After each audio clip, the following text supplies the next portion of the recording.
বিসমিল্লাহির রহমানির রহিম। Hello everyone, আসসালামু আলাইকুম। আমাদের আজকের রেসিপিতে সবাইকে শুভেচ্ছা জানাচ্ছি। তো তার আগে যারা আমাদের চ্যানেলে নতুন আছেন তারা অবশ্যই আমাদের চ্যানেলটি সাবস্ক্রাইব করে দিবেন। যদি আমাদের আজকের ভিডিওটা আপনাদের কাছে ভালো লাগে অবশ্যই একটি লাইক করে দিবেন। আজকে আমরা আমাদের রেসিপিতে যেটা শেয়ার করব সেটা হচ্ছে শাহি মুরগ পোলাওয়ের রেসিপিটি। এটা বিভিন্ন রেস্টুরেন্টে বা বিয়ে বাড়িতে খাওয়ানো হয় বাবুর্চি দিয়ে রান্না করে। আসলে বাসা বাড়িতে রান্না করলে ঠিক সেইভাবে সেই ফ্লেভারটা আসে না বাবুর্চিরা যেভাবে শাহি মুরগ পোলাওটা তৈরি করে। তো আপনাদের আজকের রেসিপিতে দেখাবো। এই রেসিপিটা আমরা একজন পড়চি মামার কাছ থেকে নিয়েছি এবং ভাবলাম আপনাদের মাঝে সেই রেসিপিটাই শেয়ার করি। ঠিক সেমভাবে আপনাদের মাঝে শেয়ার করে দেখাবো আমাদের আজকের মোরগ পোলাওয়ের রেসিপিটি। তো চলুন মেন রেসিপিতে যাওয়া যাক কথা না বাড়িয়ে। উপকরণ লাগবে, আমরা নিয়ে নিচ্ছি লবঙ্গ, নিয়ে নিচ্ছি দারচিনি, নিয়ে নিচ্ছি এলাচ, তেজপাতা। এলাচটা আমরা এভাবে মুখ ছিঁড়ে নিয়েছি।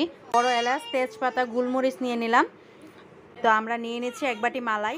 এই মাংসগুলো আমরা ধুয়ে পরিষ্কার করে নিয়েছি, এভাবে মাঝখান দিয়ে আমরা কেটে নিয়েছি যাতে মশলাগুলো ভিতরে ঢুকতে পারে এবং ভালোভাবে হয়ে যায়। তো ডিমটা আমরা সিদ্ধ করে নিয়েছি। আর হচ্ছে টক দই নিয়েছি, কাঁচামরিচ বাটা নিয়েছি, আদা রসুন বাটা নিয়েছি, পেঁয়াজ বেরেস্তা করেছি, পাউডার মিল্ক নিয়েছি, গরম মশলাটা নিয়েছি। এইটা আমরা নিজেরাই বাসায় তৈরি করেছিলাম। গরম মশলার গুঁড়োটা এখন আমরা চুলায় কড়াই বসিয়ে দিলাম, তেল ঢেলে দিলাম।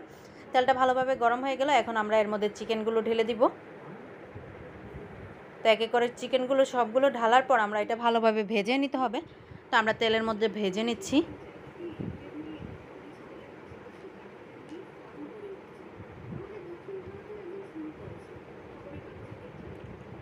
আমরা এর মধ্যে যে উপকরণ অ্যাড করব, তেজপাতা দিয়ে দিলাম, দারচিনি দিয়ে দিলাম, আর কয়েকটা এলাচ দিয়ে দিলাম। এখন আমরা এটা লবঙ্গ দিয়ে দিলাম। এখন এটা আমরা ভালোভাবে নাড়াচাড়া করে নেব।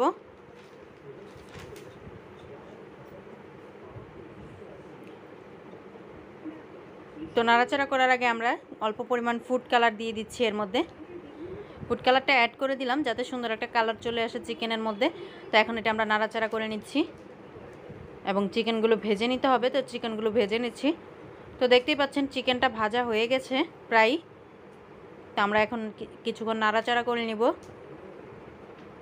এখন এর মধ্যে আমরা আদা রসুন বাটাটা দিয়ে দিচ্ছি পরিমাণ অনুযায়ী।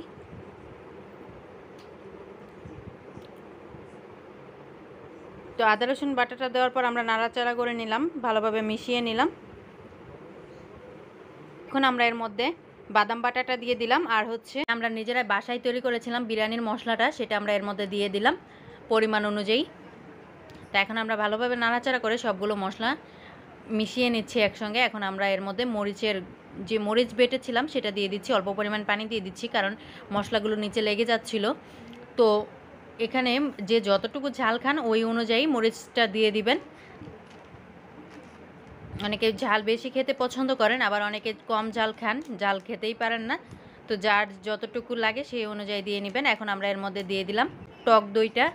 তো টক দইটার সঙ্গে আমরা দুধ অ্যাড করেছিলাম, যার কারণে দইটা এত বেশি লাগছে বা পানি পানি মনে হচ্ছে। এখন আমরা টমেটো সস দিয়ে দিচ্ছি, তো মরিচের গুঁড়োটা দিয়ে দিচ্ছি, আর হচ্ছে লবণটা স্বাদ অনুযায়ী দিয়ে দিচ্ছি। দিয়ে আমরা নাড়াচাড়া করে সবগুলো মিশিয়ে নিচ্ছি। তো কিছুটা সময় নাড়াচাড়া করে ঝোলটা শুকিয়ে নিতে হবে বা কষিয়ে নিতে হবে আমাদের। তো আমরা ঢাকনা দিয়ে ঢেকে দিচ্ছি। 3 থেকে 4 মিনিট পর আমরা ঢাকনাটি উঠিয়ে নাড়াচাড়া করে নিব। দেখতে পাচ্ছেন ঝোল অনেকটা শুকিয়ে এসেছে। তো এখন আমরা এর মধ্যে মালাইটা ঢেলে দিচ্ছি।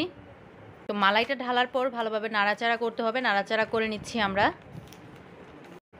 তো নাড়াচাড়া করে একসঙ্গে মিশিয়ে নিলাম আমরা সবগুলো উপকরণ। তো দেখতেই পাচ্ছেন এখন আমরা এর মধ্যে দিয়ে দিব যে উপকরণটা অ্যাড করব, সেটা হচ্ছে পেঁয়াজ বেরেস্তাটা ভেঙে দিয়ে দিচ্ছি। তো পেঁয়াজ বেরেস্তাটা দেওয়ার পর এটা আমরা ভালোভাবে নাড়াচাড়া করে মিশিয়ে নিব। তো ভালোভাবে কষিয়ে নিতে হবে। আমরা তো কিছুটা সময় নিয়ে এই চিকেনগুলো কষিয়ে নিচ্ছি। এখন আমরা ঢাকনা দিয়ে ঢেকে দিব। 3 থেকে 4 মিনিট পর আমরা ঢাকনাটি উঠিয়ে এর মধ্যে আমরা যে ডিমটা সিদ্ধ করে রেখেছিলাম সেটা খোসা ছাড়িয়ে এর মধ্যে আমরা দিয়ে দিলাম।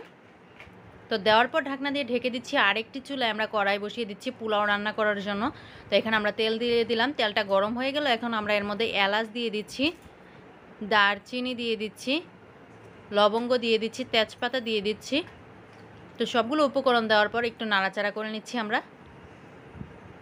তো কিছুক্ষণ নাড়াচাড়া করে আমরা এর মধ্যে জিরাটা দিয়ে দিচ্ছি, অ্যান্ড এই জিরাটা আর হচ্ছে আদা রসুন বাটাটা দিয়ে দিলাম, দিয়ে ভালোভাবে নাড়াচাড়া করে নিলাম। আর হচ্ছে স্বাদ অনুযায়ী লবণটা আমরা দিয়ে দিলাম।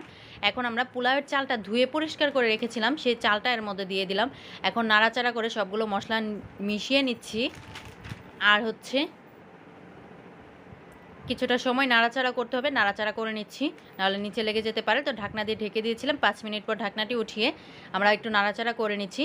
তো অবশ্যই খেয়াল রাখতে হবে যাতে চালগুলো নিচে লেগে না যায়, তাই অনবরত নাড়াচাড়া করতে হবে কিছুক্ষণ পর পর। আর এদিকে আমরা চিকেনের ঢাকনাটি উঠিয়ে নাড়াচাড়া করে নিচ্ছি। তো এখন নাড়াচাড়া শেষে আবারও ঢাকনা দিয়ে ঢেকে দিব এবং পোলাওয়ের চালটা দেখে নিচ্ছি, নাহলে নিচে লেগে যেতে পারে। তো নাড়াচাড়া করে নিলাম। পোলাওর চালগুলো প্রায় হয়ে এসেছে। এখন আমরা এর মধ্যে ফুটন্ত গরম পানিটা দিয়ে দিব। ফুটন্ত গরম পানিটা দিলেই বেস্ট হবে। তো এখানে আমরা পানিটা দিয়ে ভালোভাবে নাড়াচাড়া করে নিলাম, 4-5টা নাড়াচাড়া করে এখন আমরা এর মধ্যে বাদাম বাটাটা দিয়ে দিচ্ছি, দিয়ে ভালোভাবে নাড়াচাড়া করে নিচ্ছি। যেহেতু বাদাম বেটে দিয়েছি তাই নাড়াচাড়া করে নিলাম। হচ্ছে একটু টেস্ট বৃদ্ধির জন্য পাউডার মিল্কটা দিয়ে দিব আমরা এখানে।